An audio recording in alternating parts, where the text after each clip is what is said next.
Hello? Hello, Jughead. This is Archie. Come over right away. It's a matter of life or death. Oh, relax, Archie. Attention, all true believers.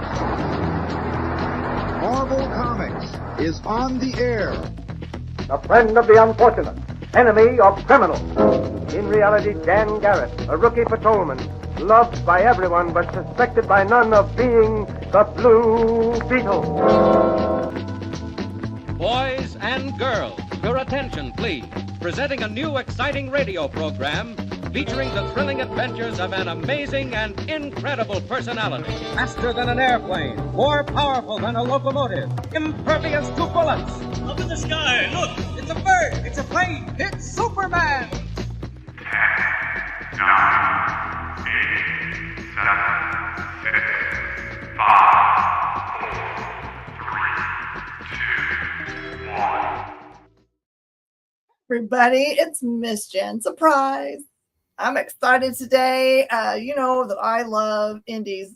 I know that you love indies. I know you like really great creators and crazy ideas, because the more crazy, the better. The more interesting things to read anyway. We get to talk to Adam Rose today, which you may know from Corollary, which is his awesome book that he put out through SourcePoint Press. But now we're getting this amazing series out of Titan called Huge Detective. And it is really huge. So we're going to talk about those things. And then I was teased by him that I might be able to get some information out of him. He was like a consultant on the Craven movie. So maybe we can talk about Craven a little bit.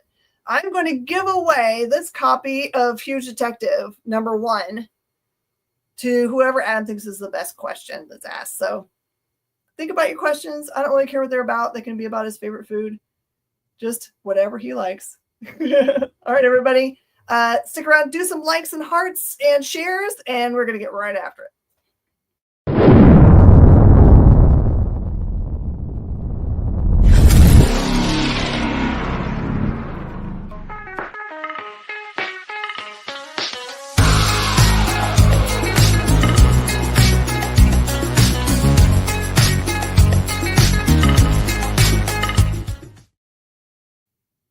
All right, everybody, buckle up. We're going to have a lot of fun this half an hour. Everyone, welcome Adam Rose. Hey, it's great to be here. I love it. It looks like it is wonderful and beautiful there in sunny Cal. We're still getting the warmth during the day. A little chilly early in the morning. It's still a little chilly, but yeah, we're still 70s and whatnot. Air conditioning optional. I didn't think any of you guys had air conditioning. You've been lied to. Our summers are getting real hot, at least if you don't live by the beach. I have friends that live in Burbank, and I think this year was the year that they had above 100-degree temperatures, and they definitely don't have air conditioning. Oh yeah, no, it's getting toasty. Oh yeah. Okay, so are the season changes in California mostly to the evening temperatures, but not necessarily to the daytime temperatures? So yeah, the evenings things drop drastically. The days are always perpetually sunny. So nice. The problem you have is no rain problems, right? We need rain problems. We need rain, but that's hopefully this winter, which is, I guess, I don't know. It's just, the season gets our seasons get smaller, other than summer, which seems to get longer. Yeah, we're having the same kind of thing here in Houston. We've added a season. It used to be just like steam season for humidity, and now we've added a drought season for whatever reason I can't figure out. Oh, goody. You guys have mud season, fire season. Yep. All right, so I'm just going to remind everybody I am giving away this #1 of the awesome Huge Detective for just whatever fun question we like in this half an hour that you guys ask. So just type it in. It's all good. There's no wrong questions. So my question is, is comic books your first career, or do you have other fun stuff that you get to do with your day also? Yeah, no, I do love comics more than anything, but I also, I do teaching as well. So I get to, like, I don't know, see a lot of kids and how they experience certain comics that I get to bring into the classroom. Like a couple of years ago, I did All-Star Superman with a group. Last year I did Mobilis, Junie Baugh's awesome graphic novel. So I try to bring in comics where I can and when I can. And if there's a comic book club that wants to be run, I'm happy to be there. Okay, so you're one of those extra cool teachers. That's right. I just call you Teach. Is it that cool? Yes, if I can. Maybe sometimes teach with like a little asterisk at the end. Yeah. I don't even know what the kids call anything anymore. So I love that somebody said Matt Magenta King's art is dope, because they're right. Yeah. It's really dope. He's the best. I exceptionally like Magenta because they have the perfect last name. Yeah. That's my last name. No, yeah, like I told you before, like it was a rare and amazing honor and treat that he came out here from Brazil, stayed with me. We like brainstormed comic ideas. We did 3 different signings, including like Patton Oswalt and Jordan Bloom's Creator Con. It was incredible that, I've worked with some amazing artists, but getting to be versus Zoom, getting to be in person to like just generate new ideas, it was so great. So tell me a little bit about that convention. Is it something that just started this year? Has it been around for a while? Last year was its first year. This is year 2, and Revenge of has just got this perfect space for it. They have this huge back lot, and they have even a small room, or small like kind of hangout room for a podcast and screenings. And then in the main store, it's like pinball and just comic books everywhere you can look. And it was an all-day event. They had so many amazing creators there that everybody just got, well, not everybody, but a lot of people just got like hour slots. I think Patton and Jordan had multiple slots of times, and David Dashamel was there. Brian Michael Bendis, Mark Waid, Jeff Johns. I'm blanking on his name. I love him. I got to meet him. The creator of Beneath the Trees Where Nobody Sees. I should know this one. I think I have one on the wall somewhere. Pat. His name's Pat, right? Yes. Yes, Patrick. He was there. It was just a list of people that I read passionately myself, and getting to meet them and talk comics was awesome. So this is what's so cool. Patton Oswalt could just be an awesome, funny guy and roll in his $1 million, pile that's on his bed, clearly. But he doesn't. He's not a pretend nerd. He's not a pretend comic creator. He really is super talented. But more than that, instead of just like focusing on himself and doing self-promotion, he's always out there like helping raise up comic book shops that are in trouble or feeling a little stressed, or in this case, raising up other creators. It's just the way the world should be. Yeah, no, he's such a proponent. I think actually before the Creator Con, he was on like Fallon or one of those shows, and he brought up the Creator Con and Minor Threats, his book. It's kind of like, Keanu Reeves with Berserker. They're just these people that know their comics as well, and like having, just getting more readers out there. I'm sure better than I do. Just there's so many people that if they just gave like any old comic a chance, they'd realize that there's one for them. There's a comic for everyone. I really believe that. That is really true. So are you just a general homeschool teacher, or do you have a specialty? Oh, English. Okay. Well, it makes sense then that you focus on getting kids to read. Oh yeah, absolutely. So you're a teacher. Was your degree always focused in teaching, or did you have creative writing primarily? So that was the main focus, and then just a master's in creative writing, and then off to the races with just pursuing writing dreams and teaching. Mm-hmm. So yeah, it's just been a combo. So talk me through, like, the first time I was aware of your work was Corollary. Is there anything else that is like a super cool thing I could go hunt down that's even earlier work? Yeah, wait, the one earlier than that it's a middle grade book called Playground Attack of the Gurglebots, which is I need it. it's a Marcosia Entertainment. They still carry it. It's the quick pitch for that one is a kid on the playground. Suddenly he eats a radioactive meteorite induced broccoli, and suddenly any playground game he plays is real. Freeze tag is real. Simon Says he compels you to do whatever. Interesting things happen when he plays TV tag, you name it. Oh my gosh, that is so great. Okay, Yeah, so I gotta think about your creative process. I always have this theory about the way people do creation. Did you in fact have a hat and then put a bunch of really random words in it and pull out two of them, and one of them was robot and one was broccoli, and that was how it was born? Is that the way this works? It's a lot of my stuff. It comes from like having like little kids and telling stories to them when they were. I mean, now they're 15 and 11, but just telling them stories at bedtime and then kind of leaving their room as they're falling asleep and realizing there's something else there that I want to explore. So that was how at Playground happened. That was kind of how Corollary started, and Huge Detective started as like a fun story about giants that just when I left my daughter's room, it got really dark and interesting in a different way and turned into this noir fantasy murder mystery.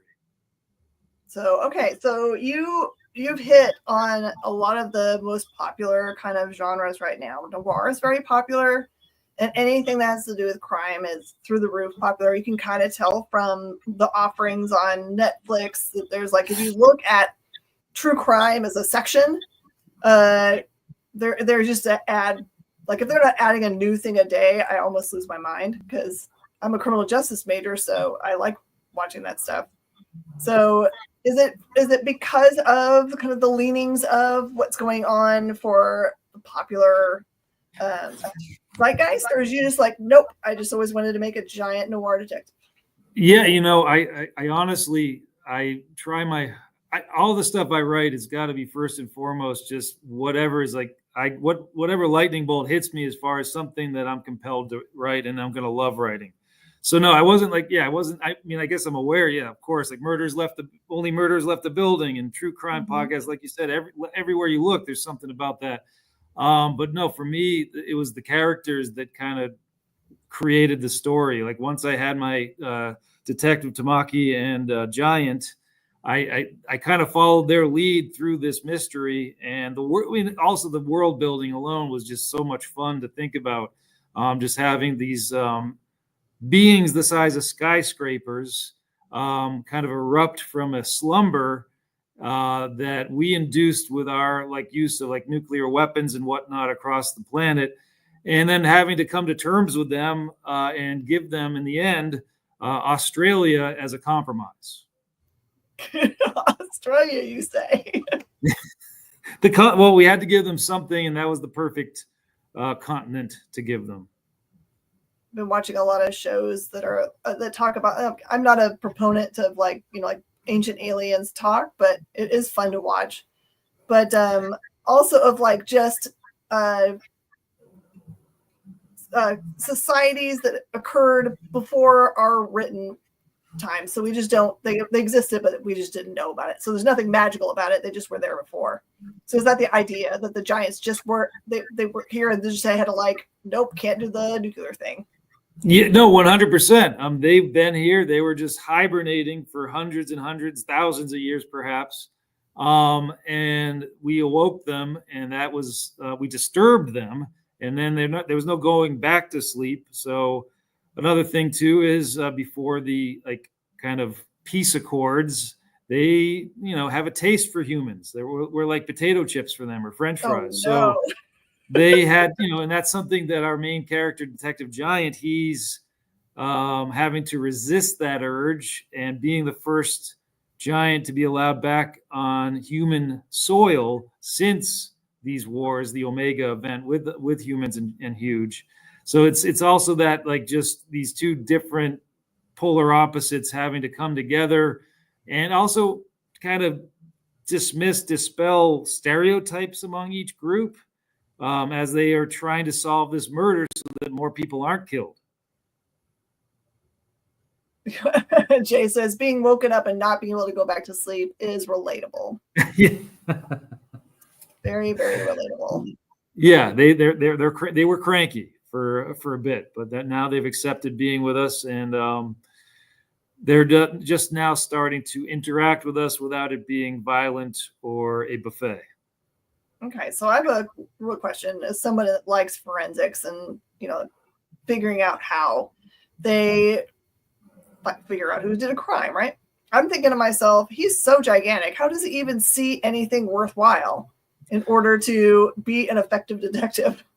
No, that's a big part of the fun of like coming up with the scenes for this with Magenta and having him kind of like a lot of them were like puzzles for that very what you're bringing up, and I think that's what made this so specific for having to be a comic. It's just the idea, perspective, and what you can have happen in a frame, and having like a person or being the size of a skyscraper interact with a human. So, but the long story short about what you're saying there's a couple things. Their sense of smell makes ours look like nothing, which I just obviously I'm taking from like fee fi fo fum. I smell the blood of an Englishman. So that, I grew up with that, like in the, how I automatically think of giants. So sense of smell, and yes, I mean, they're obviously, how do they see things way up there? Their eyesight is better than ours, but it's also, he has to learn how to be careful in a crime scene that involves humans. And without spoiling, but issue 3 that comes out this week, there's some unintentional tampering with crime scenes because of his size.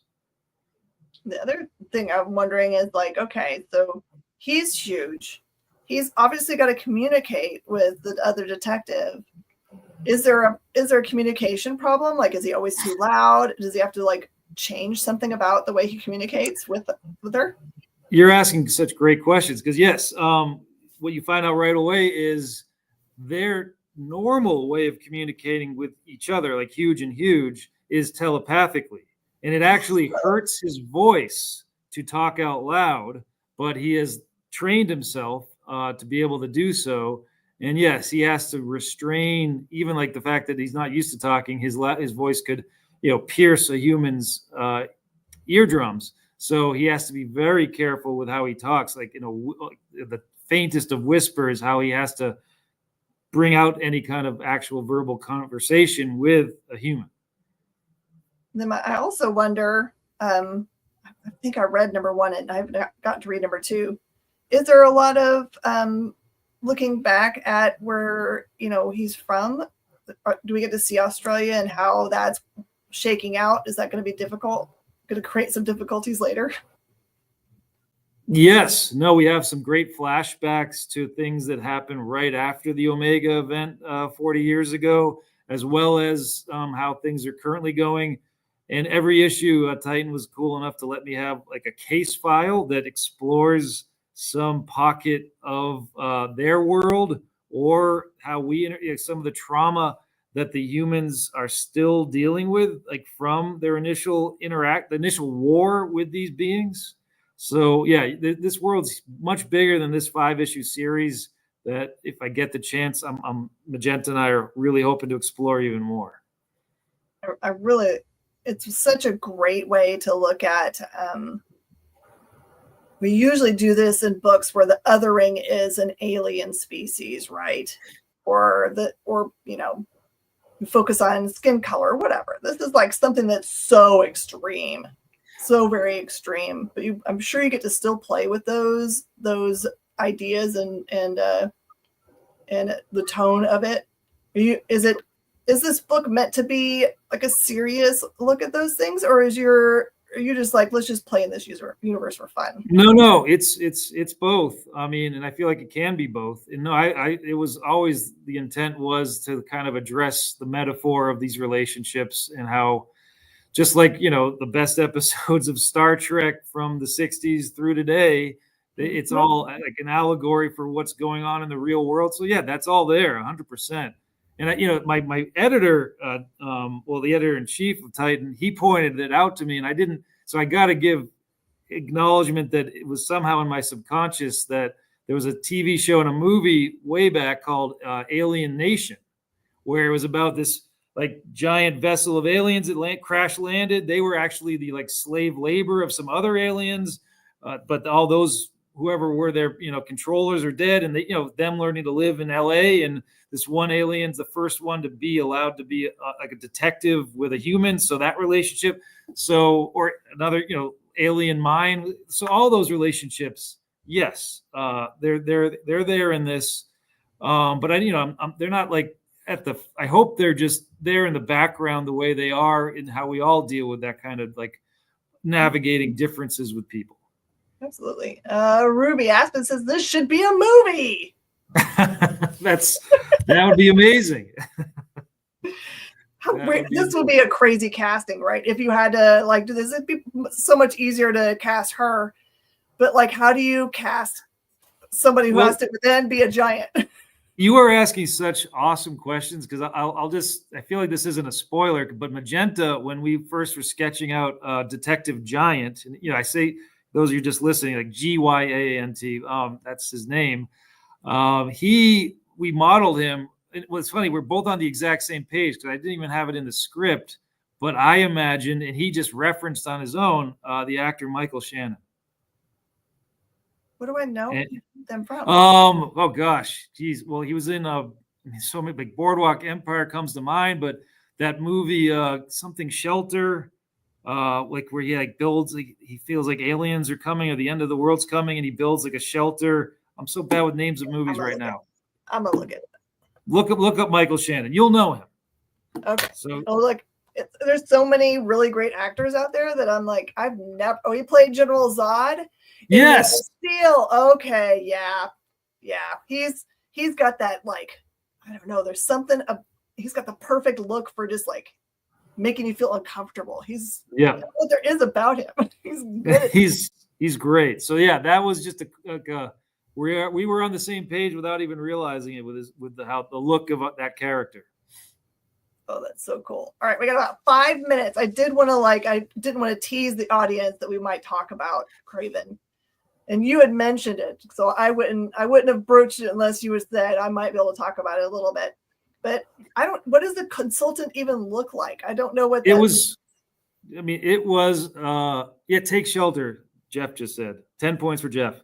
That was the other movie. I highly recommend. No, I could talk about certain things. I had an NDA, but there's certain things I'm at this point. It's coming out December 15th. It's R. And no, I got JC Shandor, the director, had me come on to get to do like just research into the characters that they were playing with, the sandbox of characters that they were allowed to play with for this movie. And they would ask me different questions about like Calypso, and I would get to just dive into like every issue of ever existing of Calypso, like where she appeared and what she was like in her relationship with Kraven and how they interacted. And they would just, a lot of things they would just, take my notes and kind of toss like 90% of what I was saying, because they have to tell their 2-hour movie and the story that's going to tell. They can't. So, all the hardcore fans out there, yes, is it going to be like perfectly like married to what you might picture? Probably not, but it's a lot of fun. I just saw a new version, like the latest version of it. It's really action packed. Aaron Taylor Johnson is amazing. Russell Crowe. It's great, and I feel like people are going to be very happy with this Sony Marvel movie. Yeah, I'm very happy with the casting, and I'm very happy to hear that they're at least making a good effort to understand the source material. Because sometimes you watch a movie and you're like, they didn't read anything. All they did was use the name of the character, and that's it. There's no other resemblance. So no, there is. So it's a combination of, yes, what propels this particular story, and also what could they keep. And I think they found a good balance. That's awesome. what's coming up next for you? I know that Huge Detective you hope to have go on for a long time, and I do too. Do you have any other creative efforts you're working on? Yeah, no, I have a couple other projects that are just they're out there for to be hopefully announced in the next like 6 months, let's say. And then beyond that, like just the collected edition of this huge Detective will be ready for San Diego Comic-Con, which I'll definitely be going down to, and getting Titan will be there as well, so that'll be awesome. And I'm hoping to get a crack at some other Titan comic series if the opportunity presents itself, which we're talking about that. So because I love a lot of the books they're putting out, so it would be like a dream come true to get to write something beyond my own creator-owned stuff as well. So of their current stable of titles, which is the one that most excites you that you would like to do? Blade Runner would definitely be number one. Oh, that is it. The 27/7 universe, is that right? Yeah. I just love that world. I actually talked to them about it a while ago, and they explained to me, it was really interesting because I had this great idea for I'm blanking on this real Rutger Hauer's character, but there's a lot of reasons why they're like avoiding that character, which was interesting to hear about. Very interesting. There's so much behind the scenes stuff that I'm sure there's tons of things that for every single character and every single decisions that are made, that they either know that there's something that they're heading for way in the far future that they have to use things for, or there might be other agreements that were made that they're not allowed to touch anymore. I'm sure it's just a minefield because you can't. It's hard to go pitch, I bet, where you're just like, I have the best idea for X, this, and that, and the other, and they're like, yeah, that's real nice, but we can't do any of that. Right. No, and then I would love to write Doctor Who. I've been a fan of Doctor Who since longer than I'd care to say. Do you have a favorite Doctor? The 8th. Okay. Yeah. How about you? It's interesting because I started my very first episode I ever watched was like the transition between Tennant and Smith, and so that episode has a ton of really heavy stuff that happens. Right, Rose gets permanently separated from her dad, and I remember just like bawling at the end of that episode. I'm like, I don't know who any of these people are, but this is the best stuff ever. That's great. So I guess that's the strength of really good writing, really good characters. Anyone could jump in and just be like, I don't know, maybe someone's thinking, I don't have access to number 1 and number 2. Can I just jump in at 3? And I think that you can for this series. Easily. Yeah. No, and then Jim Zub's doing an incredible job with Conan the Barbarian. Like I'm like loving the big oversized comics, black. They're beautiful, black and white. I mean, I just am loving the storytelling and the art. Well, let's hope we get to see you on another one of their titles because we love Titan here. Do you have any social media links where people share where people should be following you for the best information? My best spot, 2 spots, are my website, adamharryrose.com. That has all my different socials on it and announcements and whatnot. And then, and I'm hoping to actually have a little weekly blog that's going to have little extra case files, bonus material for Huge Detective and other stories. And then lastly, Instagram, Shazam Cap is my name on there. Shazam Cap. I know. Well, when I was coming up with it years ago, I wasn't thinking about anything. So yes, at Shazam Cap is my Instagram handle. That is so awesome. All right. We got 1 minute. Does anyone want to ask a question? You can win a comic book. You can get my only copy of Huge Detective for 1. Just any question will do. Even you, Jay, go for it. You're working hard. But every other way, you guys definitely should go and pick it up from your LCS. Make sure that you think about maybe the graphic novel or go pick up Corollary. You can go find that on the rack. It's a very, very awesome series. Highly recommend. All right. Thanks so much for hanging out. I'm excited for where the series goes. Thank you for having me. I really appreciate it. And just a mad props to you because there's a lot of creators out there, and there's just this small little pocket that are like self like go-getters and just reach out as much as they can to try to so they can reach out to you guys so you guys have all the information you need to get the coolest books. All right, everybody, thanks for being here for Talkin' Shop. I am super thankful for you guys coming. Thank you so much, Adam. Thank you. I really love being on. Thanks, everybody. Have a good time. Bye.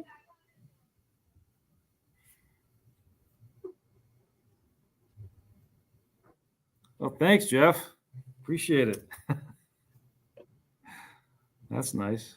Jay's been kicked off the internet. Please hold. Okay. We're just going to hang out for a little bit. This is what happens when you have live TV. Drink your watered down coffee. It's the time. We're just beating the school bell. Well, I can tell you, are we on still now or no? We're still on, but it'll go out eventually.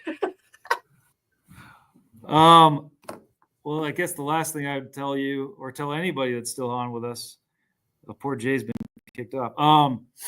There may or may not be a very cool bonus scene in Kraven the Hunter to stick around for. I love bonus scenes so much. Yeah, there may or may not be.